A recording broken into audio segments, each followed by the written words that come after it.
Hi guys, so today I am with Dave and Joshy somewhere around at Drift Games in Ireland. Just have a look around, look at some of your cool cars, memorabilia and everything really. Well, thanks for coming over. I really appreciate it, taking the spin over. I know you've sat in a Ryanair flight, so you know we have to perk you up again. But yeah, this is our new HQ. We call it the Clubhouse, which is kind of what it's turned into for all the boys. We work on our cars here, and this is where we work every day. So I'll give you guys a little tour around. There's some interesting stuff, some boring stuff, some normal stuff, but you guys might find some things interesting that we don't think. We're looking at it every day, so we don't know anymore.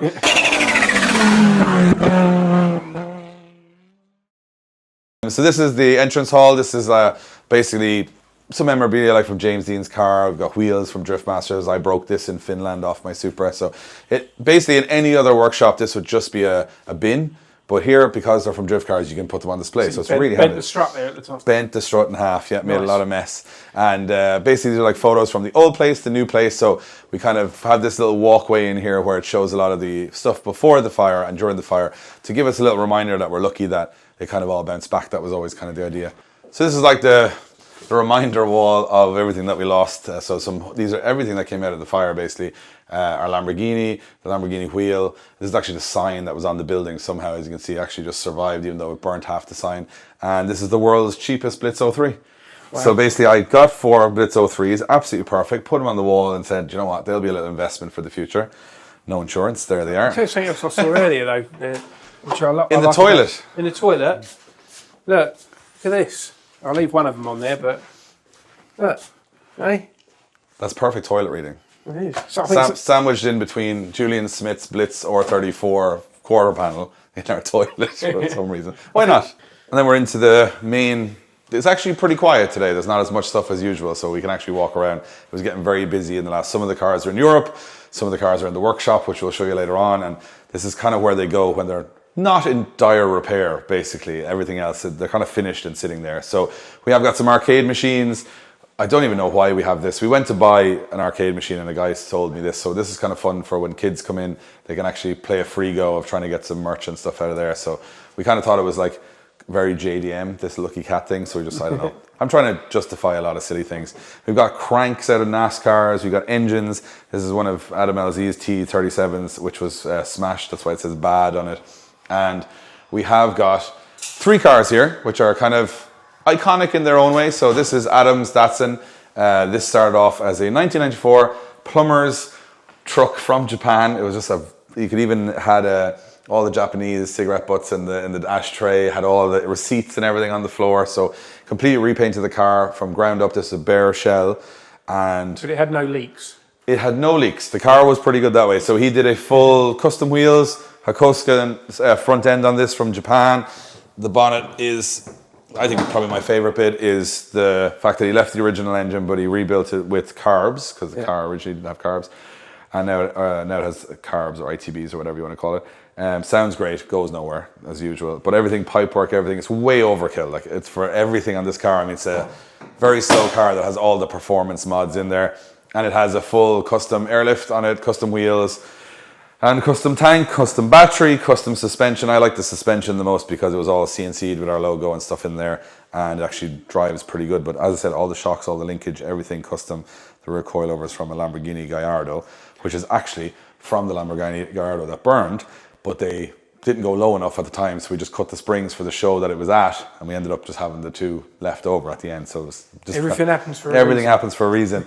This is a very famous car. This is the original BR demo Corolla. So this was, if you guys know BR rev limiters, the owner built this car, owned it, modified it over like 10-15 years, and unfortunately passed away. Paul from JDM Garage in the UK picked up the car. He's a really good custodian of these, kind of keeping them as they were. So it's really strange car actually, because they've done some funky stuff with it that you don't notice when you look at it first, and then you take a little bit of time and you go, that's weird.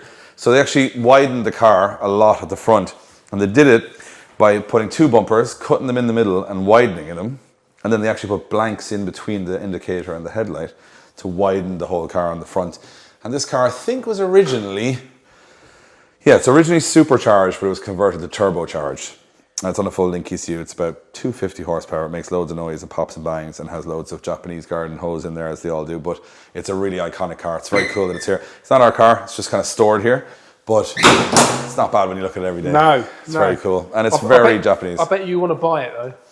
I bought one from Paul, which you'll see later, because I was looking at this one all the time. Right, so okay. I did buy one. This is our RX-7 Liberty Walk Silhouette. This was a car that we had done a partnership with Liberty Walk for our Lamborghini.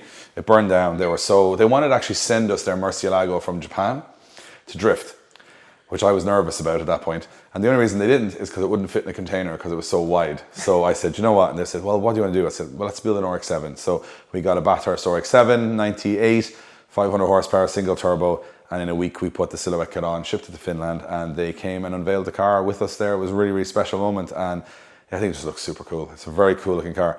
Does it drive very well? It's questionable with these kits on it, but it actually makes great noises. And it does look okay on the road, not fantastic. Also, we were saying off camera to other people, that's very funny that it has the world's largest indicators, because in Ireland it had no indicators on the kit, never even thought about it, and we turned the fog lights into indicators, so you just have massive full beam indicators. So definitely, if it's turning left or right, you remember it. So you've put a bit of function into the form there. Little bit, just to get us by. This is a future project, and you guys can try and guess what it is, but we're going to unveil that on the channel. That's very, an very easy soon. one. Easy? It's an easy one. I think it's easy because I've seen, but... Oh yeah, well, I mean, you can recognize a Veyron when you see it. Yeah. So basically, this is a S15 that we've just finished about 3-4 weeks ago. It's an original EV1 yellow car, which are quite rare in think and we basically put the third ever made Car Modify Wonder start kit on it. So I think this is like the coolest S15 kit, because I think like it's probably 15 years since I've had my first S15, and they're still making new things. I can't believe this. Like, I still see them as a modern car, the S15. Yeah, and so they're an old car now. Yeah. But to us, it was like, you know, we'd seen everything done, and then they came out with this kit at Tokyo Auto Salon, and I was like, it just looks like no other S15 kit I've And that seen. was launched in 2025, 2025, so it was launched six months ago. Yeah. And we waited 3 months for the kit. It was the number 3, and they sent it to us, and we put on the car, painted it, got it ready for a show, and I just think it turned out really, really nice. We have a non-turbo engine in here, boo. But we are going to put an engine in here in the off-season. And one of the like cool little things on this car is the Spec B blue seats, which are quite rare on an S15. So I managed to find a set of them. So it just, the yellow and blue I thought was a nice contrast. Also because I'm getting older and I wanted to drive it, I didn't want bucket seats, so I just put nice blue ones in there. But they're quite a rare option in these. Other than that, she's pretty stock, other than coilovers and an exhaust.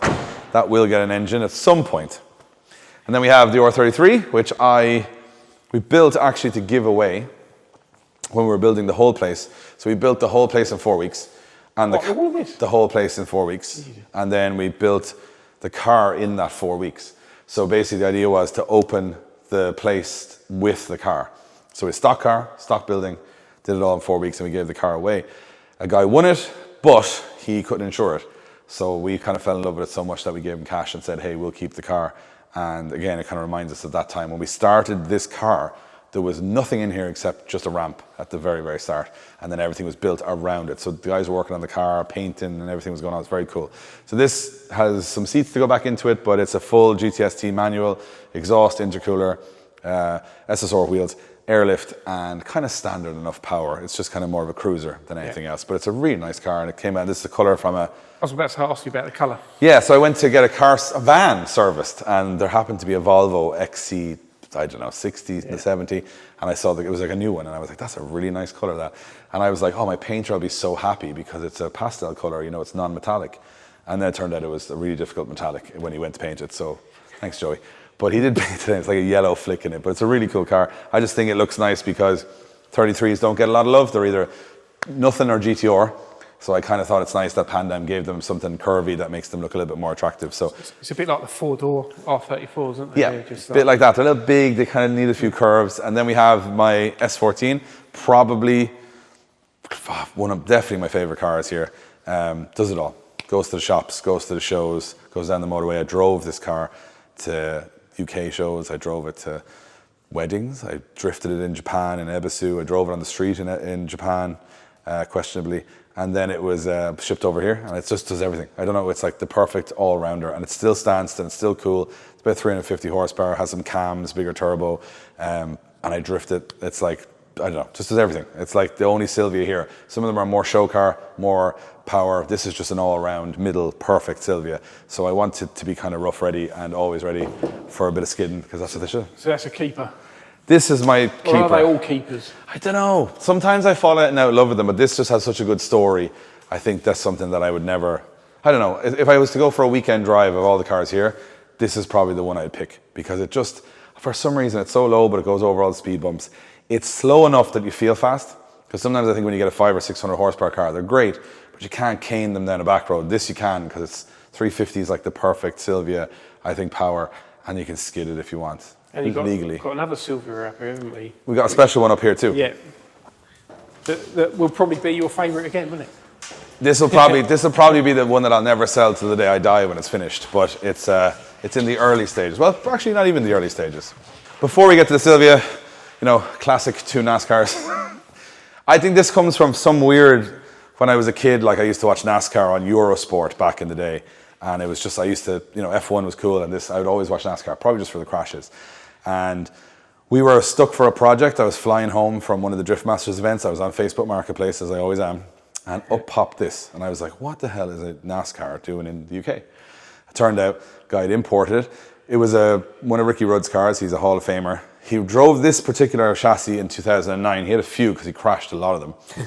He wasn't like a front runner, but he's a legend. And it's very Talladega Nights. And then this car was actually in a bank, I think, in New York on display for like 5 years. Then it got auctioned to the UK. Went up the hill in Goodwood, blew the engine, sat in a barn for like 3 years. We bought it. Put a 1JZ in it, made it a drift car, did some cool show stuff with it. And then we're like, let's just put it in a box because it looks cool.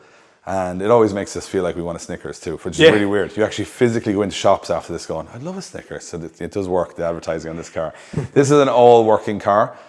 And if you look at like the ECU stuff from back, like this is 2009. Like look how primitive everything is. But everything was bolt-in tray because they crashed them so much. They never installed anything independently in the car. It was like, right, rip it up, put it in another car, job done. Did you say it's metal? So it's 2009 season? 2009 season, this car. And as you say, it looks older than that, doesn't it? It's just the stuff is very, like, even the pipework and stuff looks like it came off a washing machine. Like, there's a big old axle. There's actually a dry sump and everything, and it still does. So some fancy bits in it, but... Looks scary as well, didn't it? Yeah, we had to cut a lot of the cage out of the middle. So they had a cage on the passenger side. Yeah. But we cut that out so we could do passenger laps in the car for whatever reason we were thinking about it. And yeah, we had a lot of fun with it, but then it kind of became I don't know, just a display. It has the cool thing where you spin and the flaps come up. So when you spin in NASCAR, all these flaps like here and here will all come up to slow the car down when it's spinning. So it still has all those functional things on it. And it's curved on one side, flat on the other for the wall tracks. The one above it is just a shell. I think that's from 2012. I think that's Chevrolet Lumina, which is like a four-door car, but it's not really a car. And that's when they went to fiberglass bodies, which I presume was a cost thing because obviously a big steel body is hard to fix. So that one also raced, I think, in 2012, but it was like €1,000 on Facebook Marketplace. There's no actual car under there, it's just a shell, because believe me, we wouldn't have got it up there otherwise. You need like a big remote control, like chassis, don't you, just stick that on top. So we took just wheels and put them there, it just sits on those, and it was just like a kind of a cool stack of nonsense, I think, up here. And then this is the car I was talking about, which is the S13. Probably one of the nicest S13s in existence at the moment. All original paint, 1991. And Paul from JDM Garage got the car pretty much stock and spent probably the guts of 6-7 years adding pieces. So it was strip it down, it was all restored. Everything that came in, let's say a rare or JDM part like Nismo parts, HKS, whatever came in, he was just throwing them at this car to eventually get to the point where now it's got a full DY from Dave Yandel in the UK, SR. The best man to build an engine in my opinion, especially SRs or JZs. And he built this to 600 horsepower on pump fuel, could do more with a bit more, doesn't need any more. And every nut bolt has been upgraded, changed, cleaned. It's just absolutely sensational, and I don't have the patience to do all of this. So I did this, and then we're going to basically build my dream Silvia out of this. You're not going to put a big ice installed in there then? The mad thing is we're saying, like, this car with 600 horsepower on 15s is terrifying. Like, terrifying. It does donuts in on semi-slicks like they're on ditch finders. Like, it's amazing. But even just little things like, you know, non-cracked dash and full boot interior. And when you're a Silvia guy like me, you notice the buttons all are there, or something doesn't press and fall into the dash or whatever. So it's very, very original. And that's kind of what we wanted. And this is going to be your dream build, isn't it? So you could... Yeah. Yeah. So I think everybody's figured it out now that I'm going to do a Spirit Ray version 2. It was my favourite. You guys featured in Fast Car. And I saw that car and I was like, that is the best looking Silvia in the whole world. I had it as my screensaver. I think it's even one of the photos from Fast Car as my screensaver for a couple of years. And then randomly during COVID, Jake, who had the car, put it up for sale. And I scrambled every penny I had. And it was only really random. I couldn't afford it. And I ended up winning a raffle of an AE86. Sold the AE86 and had enough money to buy that Silvia. Went over, got it collected, and that was my favourite car. So I loved it so much, I did nothing but look at it most of the time. Drove it to UK, drove it to a couple of different shows. Like that though, when it on the floor. On air. And then I built another one, which is the same kit, for drifting. And then they both burned, so I was very annoyed. And they were the last kits, so I managed to source one in Australia, and it's on its way. So the idea is to put it on this car, build a much better version of what we had that I think will probably look as good, if not better. And then that's the keeper, because I was never going to sell that other car before either. I got offered silly money for it. I never wanted to sell it, never. So sentimentally, I wanted a better version. But the other one, how good it looked, it did have poor wiring, and things like garden hose and stuff. So this is a far better standing point. But as cool as all this stuff is, this is like our warehouse area, and then we obviously have our office area as well, which is probably messy, but you guys can have a look at it. Not when it's all set up for our videos, but when it actually is in motion with people working there. And this is obviously your podcast studio here. Yeah, so we built this like in a day. We just kind of this is all random bits that were left over from the rest of the build, put it all together, and this is kind of where we do our podcast stuff, all our bits and pieces. What's quite cool is this is like fan stuff. So a fan in New Zealand made the RX-7 in a shoe, which is quite cool. And they also did like the Supra. So they did the Supra in a shoe as well. So like very, very cool little stuff that we've picked up. And this is all in the last 8 months. That's such good taste. I know. We have a lot of them. We realized, I was like saying, hey, if anyone's got any magazines at home, like to the boys, like bring them in. And we ended up with thousands. We were like, geez, we all bought the same magazines for years and years. So it's really cool. Would it be all right to grab Josh in a minute and just have a quick sit down and Absolutely. chat about No problem. TRAX? Yeah. Wicked. So Josh, Dave, we're in this podcast studio at the minute. Sort of, yeah. This is where we talk nonsense to people. Well, I hope we don't talk too much nonsense now. You're coming to TRAX on the 31st of August at Silverstone. What are you guys going to bring and what are you most looking forward to? We're going to bring, I think we decided, the RX-7 and the Datsun just because they're so chalk and cheese and they're so totally different. We're also bringing 2 drift cars that neither of us ever driven before at that kind of speed. So we've never driven at Silverstone, which is definitely the fastest we'll ever drive. And I'm going to be driving a carbon fiber S15, but why and how, we'll let you guys know in the videos soon enough. And you're driving, I don't know what you're... I'm driving your car. So I'm driving the Supra, which is 900 horsepower. You've never drove this fast in it, so we'll see how that goes. Are you going to go easy on it or are you just going to go... Oh, absolutely not. I saw how he went on my car in Riga, so absolutely not. Yeah, so that's why I wanted to be in another car so I can't see the corners when he's out there. So it's going to be a lot of fun. We've obviously watched the event from afar, saw all the media. One of the things I'm actually looking forward to, a lot of people think about we just want to see the other cars there because we always go to shows and see something we haven't seen before. So we've obviously seen our cars a lot, but the fact that it's such a high quality show car there, there's going to be little things that we've never seen before, and we always get inspiration for our builds, seeing what other people have done, and that's what we like going around going, oh, that's a cool idea, or that's different. So I think that's what it's all about, inspiring each other, and then we'll definitely take a good ramble around because there's going to be some high quality stuff there. You guys know TRAX always smashes it with that. Yeah. Well, so you've got the show car element, and then you're going to be in Drift Kings, giving it large as well, and doing a couple of meet and greets for us. Drift Kings is a strong word for us now, but we'll be giving...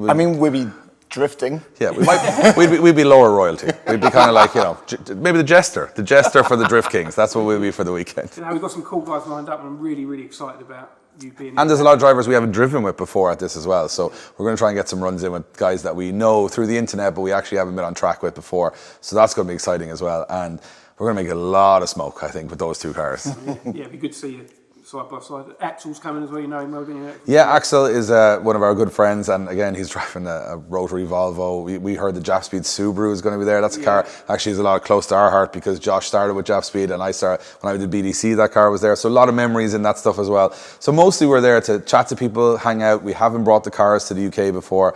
We haven't hung out that much at UK events in the future, in the past or future. So I want to go there and actually see the people that we get. A lot of people want to come and say hello that we haven't seen before. Might have an opinion on stuff. Might be talk about how terrible Josh is at driving or something or building cars. So I kind of want after the drifting bit. They will. Yeah, I kind of want to hear that feedback about how bad Josh is at drifting, if possible, from people in the flesh. It always cheers me up. That's cool. So that's the car side of it, but you also bring in some merch to sell as well, aren't you? So if people want to buy your kit, they can. Yeah, so we're going to be bringing our merch trailer, and we've got some new designs just for TRAX as well. So there's going to be some funky stuff there that we're just kind of launching exclusively at that event. That isn't online, so if you want to come by and check it out, we're going to have some cool stuff there for that. And we'll be doing a meet and greet. So I know not many people would want to meet Josh, but to make him feel better, if you would come up and say hello, that'd be nice as well. Yeah, if there's a queue and it's all for Dave, just couple of your shift over.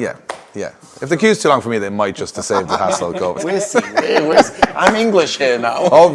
Sorry. Yeah, sorry. He's going home. So yeah, he might be super popular in England. So we never know. That's wicked, guys. Can't wait for it. It's only a few weeks away now, so really looking forward to having you on. And the pressure's on to get all these cars ready now, because easy talk about it, hard to get there. But we'll be there with bells on. We can't wait, and I'm excited because, again, so many unknowns, and also looking forward just to seeing a good show. So this is like the way up to the office. It's not as it's like some cars that we are fans of. So this is Alex Law's S14 from Low Origin from the UK, Ty Jeffries from New Zealand. This is Josh's bonnet from last year with the ITBs on the V8, as you can see. Yeah. We have Ryusuke Akibas from Japan, and this is Chris Slicks, who does car rebuilds in UK. So he gave us a McLaren bonnet, which we've used as kind of just because it's the most expensive one here, we said, wouldn't it be funny if we made it into a signboard? Okay. Very fancy signboard. And that's LZ's BMX, which he left behind him last year, which is painted the same as his European drift car, so he painted it himself. Yeah. Is he going to take it back with him after the show? Well, he probably will, but we'll find something else. Craig. Just play innocent. I don't know where it went. And this is where the magic happens, as I used to say on MTV. The work gets done. The classic work. Yes, this is our office. It's like lots of different bits of memorabilia around the place, and to us it's just work, so it's not that crazy. Some cool bits. This is quite cool. For my 40th birthday, my wife got every single significant car I'd owned over the 10 years in drift games made into a Hot Wheels. So then this is like where I started drifting, like from the 14 to the Corolla to the Vaughan's old Mustang. I had a 180, then this Spirit Raid car, and then I had this one which went to the UK, the Corvette, the Supra, and the Lambo, which lasted 2 days, but it's lasting longer here, to be fair. This is an easier spot for it. We have a Sim, which is a replica of, well, it was a replica of my Supra, but now I've switched to a different car. It's gone from left-hand drive to right-hand drive. But yeah, top of the pops. Sim consultants are actually in-house in one of the rooms downstairs, so they build simulators, so they're kind of testing stuff with us, so we're the guinea pigs. And because they have us in-house, we can give them good feedback of whether it works like a real car or not. And you use that to practice on? Yep, so this is what we use for practice. All the cars we have, all the tracks we go to in Drift Masters, they're all loaded in there. VR, the whole thing. So you load up Silverstone? I can load up Silverstone and then actually give it a, but you know what, I'm not going to say it. I'm just going to say I'm not practicing, but I really will, because Josh, I don't want to tell him that it's on there. I know it is on there. So I want to get more practice in it, and that'd be the idea. And then this is the engine that will eventually, I think, end up in the yellow S15. This is another DY engine that was in a drift car that we kind of got rebuilt and just left it here. It's got a 3D printed Josh's face at the moment, holding in all this. Something else looking for this one, man. Yeah, we got a 3D printer, and all we've done with it is just make Josh faces, like out of everything. Just really, really scary looking Josh faces. And all this is just little bits and bobs that we've picked up over the years, memorabilia, photos, different things we've kind of had. And yeah, that's kind of pretty much all it's been. And then we have a meeting room down here, which we do actually use quite a bit. So this is where we kind of come up with the ideas, kind of watch other people's stuff if we want to get inspiration, and then we kind of do on the boards, we kind of come up with our ideas. And then down here is where my growing problem with Hot Wheels comes in, which is I just keep buying these everywhere I go. So I used to have a bigger collection, all burned down, so now I'm kind of rebuilding it all back off. Anything that's like I like, or it's JDM or different or something like that, so we kind of put all that stuff there, which is quite cool. And it's weird now because, you know, people like Vaughn or Colette or stuff, we actually know these people and we have their Hot Wheels, so it's really bizarre that that's the case. But I think that's enough of the office. I think the best thing for us now is to go somewhere that nobody knows what they're going to see, because this is always kind of the same. We're going to go to the shed, and you guys will be able to see how things are actually built and how messy they are when they're being built. So where are we now? This is the Drift Game Shed. It should have a fancier name. We were going to call it Workshop, but Workshop doesn't sound right.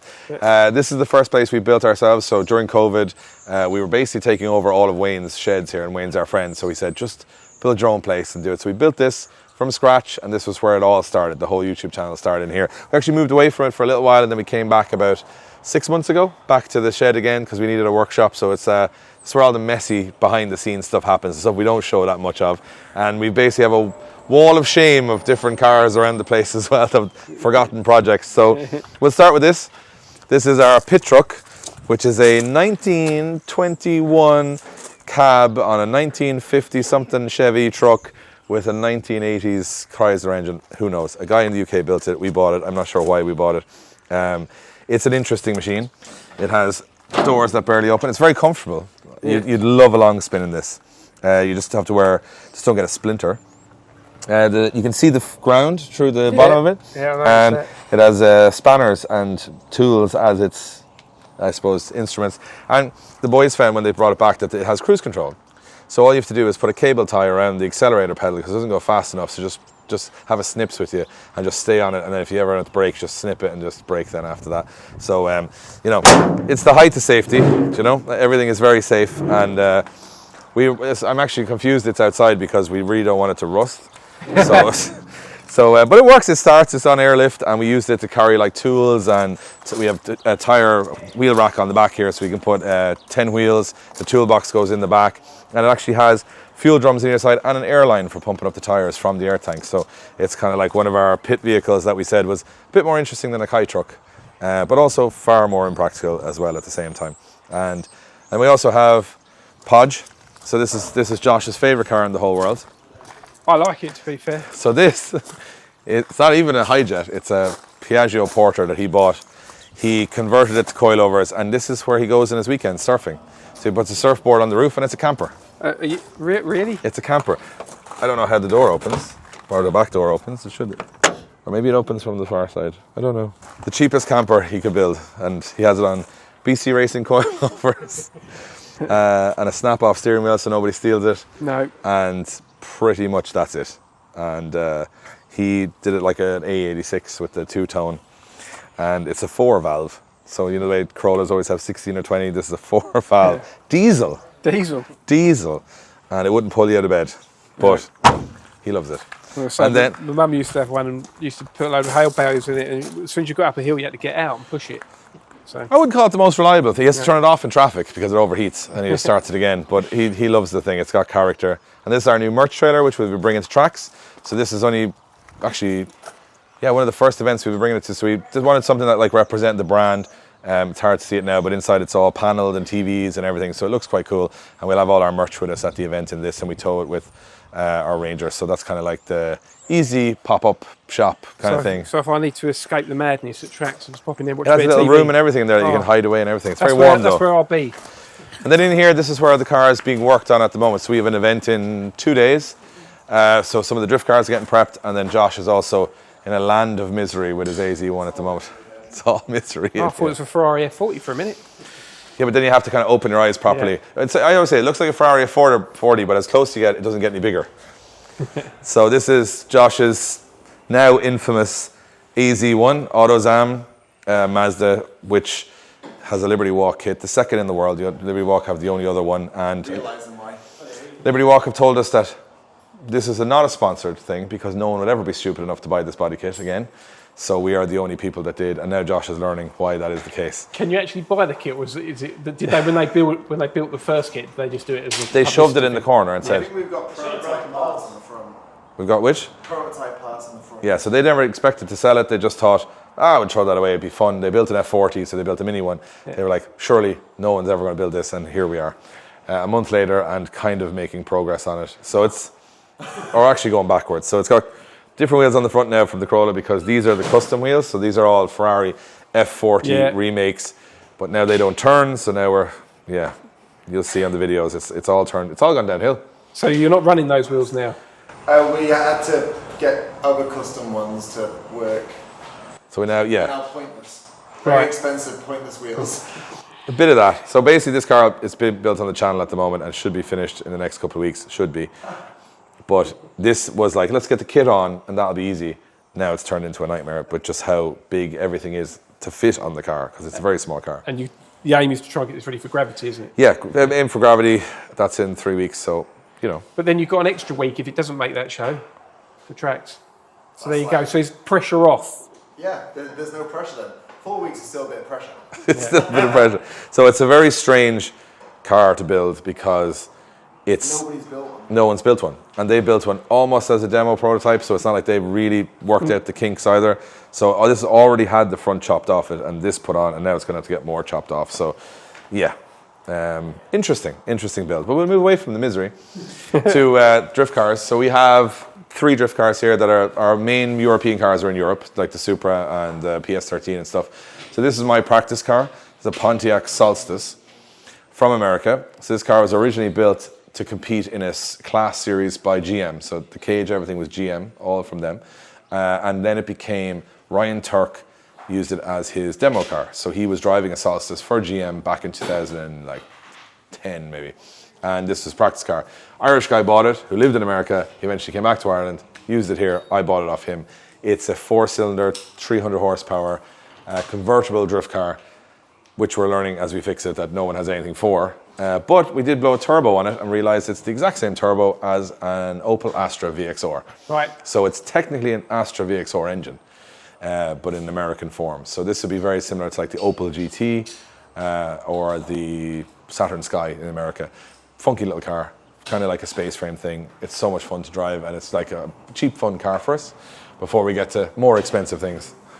On the other end of the scale. It does look good at the back though. Yeah. Well, So take the inspiration. Keep going. What? It's looking good at the back. he's no choice but to keep going. He's so deep into this. He promised me this car would be done in 3 weeks. Well, we thought the lights would be some cheap lights on the back. But it turns out they use genuine Ferrari lights in the back, so we're having to figure out that one as well. And at the front they use genuine F40 lights, so a cheap little car is turning into quite expensive. Interesting fact is that the front lights are actual Ferrari F40 lights, which we realised through parts numbers are exactly the same as a Golf Mark 1 GTI. Yeah. So they basically have them side by side on a Mark 1 Golf, but staggered on an F40. And that's about €6,000 in the difference just to do that. So we're going with the golf funds, by the way. Yeah. So then this is Adam LZ's, he calls it the Euro E36. So this is a no expense spared $250,000 E36, 1,100 horsepower potentially. And this is what it looks like after a season of Drift Masters, where it's got absolutely destroyed. It's been on fire about 15 times. It's got stoved in from different battles. So at the moment, we're just restoring it back to kind of it working mechanically. It's fine. Just aesthetically, we're fixing everything, checking everything, because he is going to do an event with us later in the year, including the LZ World Tour. So he wants to get the car all sorted out. And you know it's been a bad year when he's broken Kevlar on every single part of the car. So, but he got a podium and a couple of different things in it, so he was happy with it. So it's been sitting here. It'll go back to the US later in the year. So for the moment, we're just custodians of that. And then, as you said earlier about the Corollas, looked at that black one for long enough that I ended up buying one. So this is a ex-team drift car from Nico Circuit, usually in Japan. It was brought in by Paul and JDM, repainted and made look very nice on the outside, but it's pretty much a drift car underneath. And at the moment we are installing a hydraulic handbrake in it for a track day on Friday. Oh. So this is going to be drifted. 20 valve, ITBs, the whole shebang. About 200 horsepower on a Link ECU. So this is my Smiles for Miles car. So that basically all the really expensive drifting we do in Europe, I can come back, drive something cheap, cheerful and fun, and like just to have. You say cheap, cheerful and fun. So here's the big thing about drifting. Lots of people talk about the price of the car in drifting. When you're drifting a lot, you stop talking about that. You start talking about how much does it run the car. Right. Because it's about €20 a lap in this, and about €500 a lap in the Supra.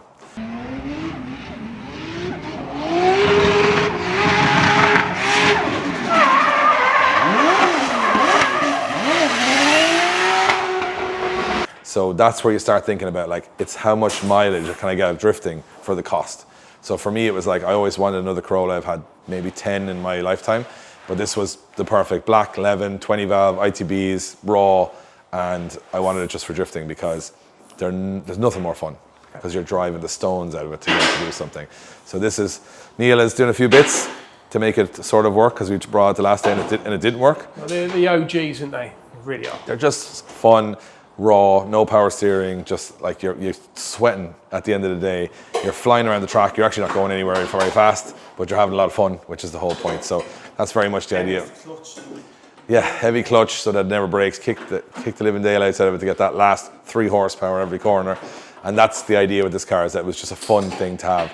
It is going to be registered on the street ready. I've PPF'd, well, did we PPF all the arches? Yeah. We did. So we PPF'd them just so for stone chips and stuff.